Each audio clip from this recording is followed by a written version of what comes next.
Bundle যা কিনা free fire ইউটিউবারে popular করেছে। প্রকৃতপক্ষে বান্ডেলগুলো দেখতে এতটাই বাজে যে ওইসব আইটেমগুলো যদি ফ্রিতেও দেওয়া হয় কেউ পড়বে কিনা সন্দেহ আছে। কিন্তু ইউটিউবারদের অতিরিক্ত হাইপের কারণে বান্ডেলগুলো এতটাই পপুলার হয়েছে যে ফ্রি ফায়ার ওইসব বান্ডেলকে গেমের সবচেয়ে রেয়ার বান্ডেল হিসেবে সবাই জানে। আর ওইসব বাজে বান্ডেল দিয়ে গেরানো খুব সুন্দর একটা বিজনেস করে ফেলে।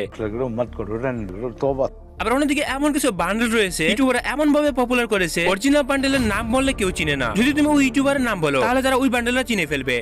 চলো তাহলে খুঁজে বের করা যাক ইউটিউবারদের দ্বারা তৈরি হওয়া সেই পপুলার বান্ডেল গুলো। নাম্বার 10। ওকে, নাম্বার 10 যে বান্ডেলটা আসে ফ্যান্টম বানি bundle. Bangladesh India community one of the most popular একটা বান্ডেলের মধ্যে একটি। ফ্রি ফায়ার এই বান্ডেলে দেখতে এতটাই বাজে যে আমাকে যদি একে ফ্রিতে দেয় আমি এটাকে পরাইবো না। কিন্তু বাংলাদেশে একজন ইউটিউবার এটাকে পরে পরে এমন পপুলার করছে এটা সবার কাছে একটা জনপ্রিয় বান্ডেল। এই বান্ডেলটা পরে খেলে আমাদের মিস্টার ট্রিপলার ভাই। মিস্টার ট্রিপলার ভাই এটা পরে খেলতেছে 5 থেকে 6 বছর উপরে হয়ে যেতেছে। এখনো তার প্রত্যেকটা ভিডিওতে দেখা যায় বানি বান্ডেলে হ্যাটটা পরে খেলতে। কোনো প্লেয়ার যদি বলে ফ্যান্টম বানি বান্ডেলটা পরাও তখন সে বলবে এটা আবার কোন বান্ডেল। বাট অন্যদিকে কেউ যদি বলে মিস্টার ট্রিপলার বান্ডেলটা পরাও আর তখন কোন চিন্তা ভাবনা না করে সে বলে দিতে পারবে আসলে কোন বান্ডেলের কথা বলতেছে। এই বান্ডেলের প্লেয়ারদের এতটা ইমপ্রেস করেছে যে ফ্যান্টম বানি বান্ডেল এটার নামই সবাই ভুলে গেছে। এটাকে মিস্টার ট্রিপলার বান্ডেল হিসেবে জানে। ওকে, নাম্বার 9। ওকে, নাম্বার 9 যে বান্ডেল আছে এই বান্ডেলটি। এই বান্ডেলে দেখে সর্বপ্রথম তোমাদের কার কথা মাথায় আসে? ফ্রি ফায়ারে যারা কিনা উল প্লেয়ার আছে তারা আগে থেকে বলতে পারবে এটা কার বান্ডেল। ফ্রি ফায়ারে এই বান্ডেলের নাম হচ্ছে দা শাডুরি। এই বান্ডেলকে দেখা যেত ইন্ডিয়ান ইউটিউবার লুকেশ গেমের পরে খেলতে। ইন্ডিয়া সার্ভারের ডায়মন্ড কিং হিসেবে লুকেশ গেমারকে সবাই জানতো। ফ্রি ফায়ার প্লেয়ার এই বান্ডেলকে এত বেশি পড়ছে যে এই বান্ডেলের যে অরিজিনাল নাম রয়েছে দা শাডুরি এই বান্ডেলের অরিজিনাল নামে অনেকে ভুলে গেছে। এই বান্ডেলকে সবাই এক নামে জানে যা লুকেশ গেমের বান্ডেল। তবে এই শাডু বান্ডেলটিকে তোমরা কি নামে জানতে এর আগে যদি এটাকে লুকেশ গেমের বান্ডেল না বলে তাহলে কেউ চিনবে না। খতম। ওকে, নাম্বার 8 যে বান্ডেলটি আছে ফ্রি ফায়ার এটিকে কাস্টমাইজ বান্ডেল। ওই তো বান্ডেলকে আমি পারফেক্টলি সাজাতে পারি নাই। আমাদের ফ্রি ফায়ার কমিউনিটিতে এমন একজন ইউটিউবার রয়েছে সিজন 4 এর মার্কসের সাথে এই বডিটা পরে খেলতো। তার মেইন ফ্যাক্ট ইজ কোন স্টাইলে এরকম ড্রেস আপ পরতো কোন ইউটিউবার। যারা নতুন প্লেয়ার আছে তোমরা তো অনেকে বলতেই পারবে না। যদি তুমি জানো ভিডিওটা পোস্ট করে তুমি আগে থেকে কমেন্টে বলে দাও, কারণ ফ্রি ফায়ারে প্রত্যেকটা উল প্লেয়ারে বলতে পারবে এমন একজন ইউটিউবার রয়েছে যে কিনা উল বডিটা পরে খেলতো এবং সিজন 4 যে মার্কস রয়েছে এবং মার্কসটা পরতো। অনেক সময় দেখা যেত সে র্যান্ডমলি অনেক ধরনের চুল পরতো, তবে তার পার্মানেন্ট ড্রেস আপ হিসেবে তার যে এই বডিটা আছে তার বডিটা সবসময় থাকতো এবং সিজন 4 এর মার্কসারা তো সে গেমই খেলতো না। আমি তোমাদের হিন্দি দিলে হয়তো তোমরা হয়তো বুঝে পারবা যারা নতুন প্লেয়ার আছে। তবে গ্যানার ফিভার এই বান্ডেলটা এবং এই বডিটাকে কিন্তু অনেক দিন পর্যন্ত রেয়ার রেখেছিল। ম্যাজিক কিউবের বান্ডেলটা আবার ফ্রি ফায়ারে ম্যাজিক কিউবের রিটার্ন দিয়ে এরপর থেকে এটা কিন্তু রেয়ার থেকে আনরেয়ার হয়ে যায়। এরপর কিন্তু ওই ইউটিউবারকে এই বান্ডেলটা পরে খেলতে দেখা যায় না। এবং এই যে বডিটার নাম হচ্ছে বান্টেড। তো এই বডিটা কিন্তু ফ্রি ফায়ার একটা টপ লেভেল রেয়ার আইটেম ছিল। ওই ছিল একমাত্র ইউটিউবার যে এই বডিটাকে রেয়ার করে তুলেছিল। যদিও ম্যাজিক কিউবের একটা আগের বান্ডেল হওয়ার কারণে অনেক কাছে রেয়ার ছিল, তবে এটা কিন্তু বেশি দিন রেয়ার রাখে না গ্যানার ফ্রি ফায়ার। কে পরে খেলতো আমি তার নাম বলবো না, কমেন্টে তোমাদের বলতে হবে। নাম্বার 7। ওকে, নাম্বার 7 যে বান্ডেলটা আসে আমাদের ফ্রি ফায়ারের কুবরা বান্ডেল। বর্তমান সময়ে যে গেমে কুবরা বান্ডেল রয়েছে হয়তো তোমরা এটাকে অনেকেই চিনো না, কিন্তু এমন একজন ইউটিউবার যার এই বান্ডেলের কথা আসলে আমাদের একজন বাংলাদেশি ইউটিউবার কথা মনে চলে আসে। এই ফ্যাক্টটা শুধুমাত্র উল প্লেয়াররাই জানবে। বাংলাদেশি ফ্রি ফায়ার ইউটিউবারের মধ্যে এমন কোন ইউটিউবার আছে যার নাম বললে এই বান্ডেলের নাম চলে আসে? যদি তোমরা জানো এখনই কমেন্টে বলে দাও, যারা না জানো তাদেরকেও কনফিউশনে ফেলবো না। যখন এই বান্ডেল এসেছিল তখন তো এই বান্ডেল এমনিতেই পপুলার ছিল। এটি ছিল আমাদের ফ্রি ফায়ারে এমন একটি বান্ডেল যে বান্ডেলে অনেকগুলো কালার পরিবর্তন করা যেত। কালারের মধ্যে red colour, yellow colour, purple colour, তারপর এবং কাইন্ড অফ একটা ব্লু কালারের মতোই কাস্টমাইজ কালার করার কারণে এই বান্ডেলে অনেক বেশি পপুলার হয়ে গেছিল। মজার ব্যাপার হলো এই বান্ডেলের সাথে অনেকগুলো ইমোট ছিল এবং নতুন অনেকগুলো ফিচার এসেছিল। যেমন গেমের নতুন ফিচার এসেছিল লবি এন্ট্রি ইমোট এবং গ্রুপ ইমোট। এই কুবরা বান্ডেলের সাথে এসেছিল। বাংলাদেশি একজন ইউটিউবার যে কিনা এটাকে আরো বেশি পপুলার করে তোলে, যাকে আমরা কুবরা জিয়াদ নামে চিনি। জিয়াদ ভাই এই বান্ডেলকে এত বেশি পপুলার এবং হাইপ তৈরি করেছিল যা অন্য কেউ করতে পারে নাই। না প্লিজ, ও ভাই সাব টোকেন পাই গেছি, 5টা টোকেন পাই গেছি এত কম ডায়মন্ডে। ওকে, ক্লাইম করে নিয়ে আমাদের নতুন কোবরা বান্ডেল। ভাই সাব কংগ্রাচুলেশনস। আরো বেশি পপুলার হওয়ার কারণ ছিল যে তখন গেমিং ইন্ডিয়া ছোট বাচ্চা থেকে শুরু করে 60 বছরের বয়স্ক ব্যক্তিকে কুবরা বান্ডেল গিফট দিতে থাকে। আর এই কুবরা বান্ডেল নিয়ে ফ্রি ফায়ার কমিউনিটিতে টোটালি একটা এমন ভাবে হাইপ তৈরি ছিল যে এরপর থেকে গেমিং জিয়াদকে সবাই কুবরা জিয়াদ বলে ডাকে। কুবরা বান্ডেল তো এমনিতেই রেয়ার ছিল, তবে হ্যাঁ গেমিং জিয়াদের জন্য আরো বেশি রেয়ার হয়ে গেছিল। একজন ইউটিউবার কুবরা বান্ডেলে এমন হাইপ তৈরি করবে কেউ ভাবতে পারে নাই। তোকে দেখতেই তো পারতো আমাদের ফ্রি ফায়ারের নতুন একটা ইভেন্ট চলে আসছে। যে বান্ডেলগুলো ব্লু লকের উপরে বানানো হয়েছে। বর্তমানে one of the most rare item. এই বান্ডেলগুলো নেওয়ার জন্য তোমরা যারা ডায়মন্ড টপ আপ করতে চাও তোমরা চলে যেতে পারো ফেথ টু টপ আপ সাইডে। এখানে উইকলি মান্থলি থেকে শুরু করে ডায়মন্ড অনেক কম দামে পাওয়া যায়, বাংলাদেশের অন্য সাইডের তুলনায় অনেক। শুধুমাত্র ইউআরডি দিয়ে 1 সেকেন্ডে নিজের ডায়মন্ড নিজে টপ আপ করে নেওয়া যায়। আর এটি 100% একটি ট্রাস্টেড সাইট, নিঃসন্দেহে এখান থেকে টপ আপ করে নিতে পারো। আমি তোমাদের এই জন্য সাজেস্ট করতেছি কারণ আমি নিজে এখান থেকে ডায়মন্ড টপ আপ করি।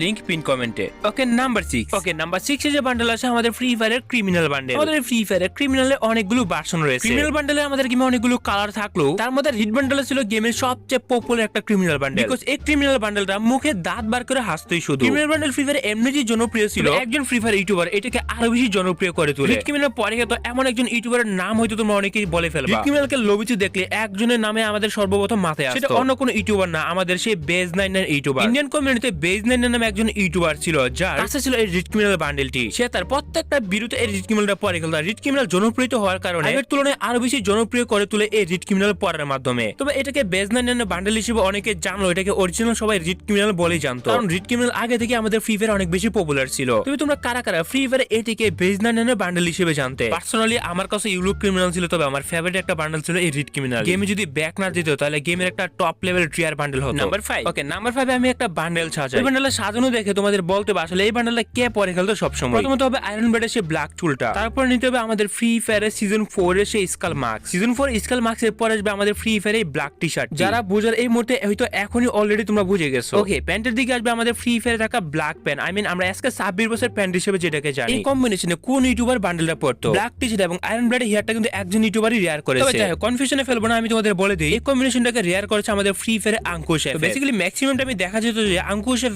ব্ল্যাক প্যান্ট এবং ব্ল্যাক টি-শার্ট স্কাল মার্কসটার সাথে ফ্রি ফায়ারে আয়রন ব্রেডের বান্ডেলও পরে খেলতো। আঙ্কুশ এফ এর one of the most views ভিডিওতে কিন্তু এই কম্বিনেশনটা পরে খেলতো। তবে আঙ্কুশ এফ এর কাছে কিন্তু অনেক ভালো ভালো ড্রেস আপ ছিল এবং এই ড্রেস আপটা সে কিন্তু পরে খেলতো। তবে হ্যাঁ, এটা আঙ্কুশ এফ এর একটা পার্মানেন্ট বান্ডেল ছিল এবং এই কারণে ব্ল্যাক টি-শার্টটা গেমে অনেক বেশি রেয়ার হয়ে গেছিল। ওল ফ্রি ফায়ারে কিন্তু 0.01% মানুষের কাছে ব্ল্যাক টি-শার্টটা ছিল। এই ব্ল্যাক টি-শার্টটা আজ থেকে 6-7 বছর আগে কিন্তু লগইন রিওয়ার্ড হিসেবে দিয়েছিল। তবে বর্তমান ফ্রি ফায়ারে গেনা 5-6 বার রিটার্ন দিয়েছে এবং এটা একটা কপি ভার্সনও নিয়ে আসছে। নাম্বার 4, ওকে নাম্বার 4 আছে আমাদের ফ্রি ফায়ারে সিজন 7 এর ইলাইট পাস। এই বান্ডেলের নাম যদি কাউকে জিজ্ঞাসা করো তাহলে কিন্তু কেউ বলতে পারবে না। তুমি যদি কোনো ইউটিউবারের নাম বলো সে ইজিলি বলে দিতে পারবে এটা কোন ইউটিউবারের বান্ডেল। এটা আমাদের ফ্রি ফায়ারে ছোট থেকে বড় পর্যন্ত ছোট ইউটিউবার বড় ইউটিউবার এভরি প্লেয়ার জানে যে এই বান্ডেলটা আসলে কে পরে খেলে, কোন ইউটিউবার এটাকে পপুলার করেছে বলার এক্সপ্লেইন করতে হবে না। ফ্রি ফায়ার প্লেয়ারদের মধ্যে এখন এত চাহিদা রয়েছে প্রত্যেকটা ফ্রি ফায়ার প্লেয়ার যে এই বান্ডেলটি একবার হলেও পরে খেলতে। এটা হচ্ছে আমাদের ফ্রি ফায়ার ওয়ান অনলি বিটুকের বান্ডেল। ইভেন তোমরা যদি আমাকে আস্ক করো যে এই বান্ডেলের নাম কি, তুমি নিজে বলো, তোমাদের কি বলবো? আমি নিজেই বান্ডেলের নাম জানার চেষ্টা করি না। এই সম্পূর্ণ সিজন 7 এর বান্ডেলটাকে আমি বিটুকের বান্ডেল হিসেবে জানি। আমি শিওর এখানে থাকা 99% অডিয়েন্স যারা আছে আমার এখানে কেউ বলতে পারবে না এই বান্ডেলটার নাম। যদি তোমরা এখন গিয়ে চেক না করো তাহলে তোমরা এই নামটা বলতে পারবে না। এই বান্ডেলটার নাম ডেডিকেট হয়ে গেছে, এটা হচ্ছে একটা বিটুকের বান্ডেল। বিটুকে আমরা কি নামে জানি তোমরা তো সবাই জানো, ফ্রি ফায়ার ওয়ান অনলি অ্যাডাব্লুম কি। প্রশ্ন হচ্ছে এই বান্ডেলকে তোমরা এর আগে কি নামে জানো? আমি তো এই বান্ডেলকে আগে থেকে এবং এখনো বিটুকের বান্ডেল হিসেবে চিনি। তোমরা কারা কারা কি নামে চিনতে কমেন্টে বইলো। ये बताओ कौन सा सब्जेक्ट अच्छा लगता है? शाबाश बेटा। ওকে নাম্বার 3, ওকে নাম্বার 3 তে যে বান্ডেল আছে আমাদের ফ্রি ফায়ারের সিজন 8 এর বান্ডেলটা কিন্তু গেমের মধ্যে একটা পপুলার বান্ডেল। যদিও ফ্রি ফায়ারে অনেক প্লেয়ারের কাছে এটা দেখা যায়, তবে এটা কিন্তু অনেক ইউটিউবারও পরে খেলতো। বাংলাদেশে এমন একজন ইউটিউবার আছে যার কিনা এটা একটি পার্মানেন্ট বান্ডেল। ইউটিউবার যার কিনা এটা পার্মানেন্ট বান্ডেল হয়ে আছে। ফ্রি ফায়ারে তোমরা টিভি রিমেন কত জেনে থাকবে, বাংলাদেশ ফ্রি ফায়ার কমিউনিটি একজন ওল্ডেস্ট ফ্রি ফায়ার প্লেয়ার যেখানে ফ্রি ফায়ারে অলওয়েজ টপ 1 এর মধ্যেই থাকতো। তোমরা বললে চিনবে না, টিভি রিমেনের সময় ফ্রি ফায়ারে যত ওল্ড প্লেয়ার ছিল স্কোরটাকে দেখলে অনেকে মনে করে নিত যে তারাই বুইয়া করবে। সময় গ্লোবালের এবং গ্লোবাল টপের মধ্যে কে দখল করে রাখে সবাই তো জানো। একটা সময় ছিল গ্লোবালের টিভি রিমনে সবসময় কাঁপাইতো। একসময় টপ 300 জন প্লেয়ার কিন্তু গ্লোবালে থাকতো, আর এই সেই সময়ের মধ্যে কিন্তু টিভি রিমন টপে ছিল। বাংলাদেশ ইউটিউবারদের মধ্যে কিন্তু টিভি রিমনে এই বান্ডেল ছিল একটা পার্মানেন্ট বান্ডেল। তার কারণে কিন্তু এই বান্ডেলটা গেমের একটা জনপ্রিয় বান্ডেল হয়ে গিয়েছিল। ওকে নাম্বার 2, নাম্বার 2 তে যে বান্ডেলটা আছে পপুলার করেছে একজন ইউটিউবার, কাইন্ড অফ এরকম ডিজাইনের একটা বান্ডেল। ওয়েল এই বান্ডেলের কারণে আমরা অনেকগুলো বান্ডেলের নাম ও ইউটিউবারের নাম বলি ডাকি। এই বান্ডেলকে পপুলার করে তুলেছে আমাদের এসকে সাবির। এসকে সাবির বছরের সম্পূর্ণ যে বান্ডেল ছিল এসকে সাবির বছরের যে চুল, মানে আমাদের ইলেকট্রিক শক চুল, সিজন 4 এর স্ক্রাব, তারপর হইতেছে আমাদের এই জেল ব্রেডের এই টি-শার্ট, তারপর একটা কালো প্যান্ট এবং একটা জুতা পরতো। এই সম্পূর্ণ গ্যারাপটা কিন্তু এসকে সাবির বসনিত এবং এই কারণে কিন্তু এই ড্রেসআপটা অনেক বেশি পপুলার। ইলেকট্রিক শকে যে চুলটা দেখতে পারতো এটা কিন্তু এসকে সাবির বসই পপুলার করেছে। এবং সিজন 4 এর যে মার্কস আছে এটা কিন্তু এসকে সাবির বসই পপুলার করেছে। কালো প্যান্টের কথা কি বলবো, এখনো তো ফ্রি ফায়ার অনেক প্লেয়ার আছে যারা কিনা এসকে সাবির বসের প্যান্ট হিসেবে চিনে। কালো প্যান্টটা বলে অনেকেই চিনবে না, বাট তুমি যদি এসকে সাবির বসের প্যান্ট বলো তাহলে ইজিলি যে কেউ চিনে নিতে পারবে। তোমাদের কি মনে আছে গ্যানা ফ্রি ফায়ার এসকে সাবির বসের চুলটাতে পরিবর্তন আনছিল? চুলের ডিজাইনটা কিন্তু আরো সুন্দর ছিল। এই আইটেমগুলো ফ্রি ফায়ারে কিন্তু ইউটিউবারে পপুলার করে তুলেছিল। ইউটিউবারে পড়ার কারণে এগুলো পপুলার হয়েছিল। নাম্বার 1 আছে বানি ওয়ারের বান্ডেল। বানি বান্ডেল তো আমাদের ফ্রি ফায়ার একটা জনপ্রিয় রেয়ার বান্ডেল। এই বান্ডেলটিকে কোনো না কোনো এক ইউটিউবারই তো রেয়ার করছে। অনেকেই কনফিউজে থাকতে পারে এই বান্ডেলটাকে আসলে কে রেয়ার করছে, এটাকে কি হোয়াইট 444 রেয়ার করছে নাকি আমাদের রাইস্টার। বানি ওয়ারের বান্ডেল নিয়ে রাইস্টারও গেম খেলেছে এবং হোয়াইট 444। আমার মতে এই বানি বান্ডেলের জন্য সবচেয়ে জনপ্রিয় ছিল হোয়াইট 444। হোয়াইট 444 কিন্তু এই বানি বান্ডেলের পরে খেলতো ম্যাক্সিমাম। তবে এটাকে রেয়ার করছে কে, রাইস্টার নাকি white 444? Let me know in the comment box. আর এই মুহূর্তে অনেকেই বলতে পারে যে ভাই হিপহপ বান্ডেলটা রেয়ার করলো কে? একসময় তো ফ্রি ফায়ার একটা জনপ্রিয় বান্ডেল ছিল। এই বান্ডেলটাকে জ্ঞান গেমিং এ পরে খেলতে বেশি দেখা যেত। এই বান্ডেলটা ডিজাইন এবং সৌন্দর্যের কারণে সবাই এটাকে পছন্দ করত। এবং এক্সট্রা তোমাদের একটা ফ্যাক্ট বলি, কমেন্ট করে বলতে হবে ফ্রি ফায়ারে কোন ইউটিউবার এই অ্যাঞ্জেলিক প্যান্টটাকে রেয়ার করেছিল। ফ্রি ফায়ারে সে রেয়ার অ্যাঞ্জেলিক প্যান্ট, এটা কিভাবে রেয়ার ছিল তোমরা কি বলতেই পারবে না। পুরো বাংলাদেশ এবং ইন্ডিয়া কমিউনিটিতে 4 থেকে 5 জন মানুষের কাছে অ্যাঞ্জেলিক প্যান্ট ছিল, গেমের অরিজিনাল অ্যাঞ্জেলিক প্যান্টটা। আমি শিওর কে বলতে পারবো না, যদি জানো কমেন্টে বলো।